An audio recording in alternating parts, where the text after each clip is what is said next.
so since there's really not a lot of people being that outspoken, mostly there's just overwhelming sentiment online that I was once gay, but now I'm not.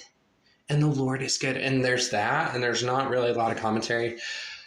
I really want to take a moment and really talk about my life and some of the struggles I had this last year as I stepped away from social media apps that did have a lot of things wrapping, up in all sorts of addictions and whatnot. And it was really, really difficult to get away from them. And I think it's really, really important to admit that I am in a story in which I am growing as a person. I'm on this journey with the Lord. And I think it's really, really important for people who, if you do struggle with same-sex attractions, or if you have this idea of a demon is harassing you, or you have mental health, that you go seek help, you go seek discipleship, and you go seek medical, attention if you need to. And those are 3 different areas. Now, I really want to talk about this because it's really, really important.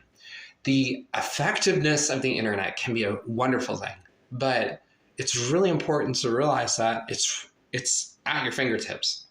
So there were just a lot of different things I had to do. I had to change my sleeping pattern.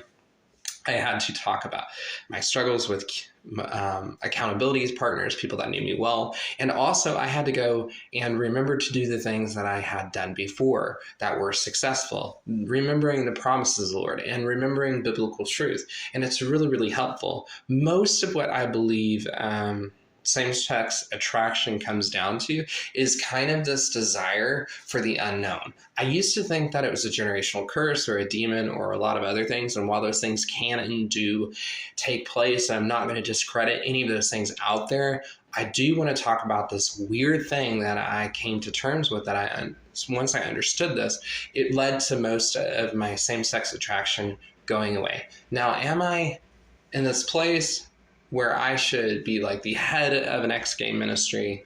No, but I do want to talk about the fact that as I came to understand biblical truth and as I continue to understand biblical truth, those things fade away. And I think that it's really important to know that you're not defined by one particular thing. You're defined by the Lord. Now, when people try to get rid of same-sex attractions because they don't want them, many, many times people try to just white knuckle and just make their feelings go away. And that's probably one of the worst things that you can do. The second worst thing you can do is go to God and say, just fix me and just get done with it. Both of them are bad. 1, because you're trying to just do it in your own strength. And 2, you're trying to make God just do whatever you want. And if he doesn't do that, then he's not loving.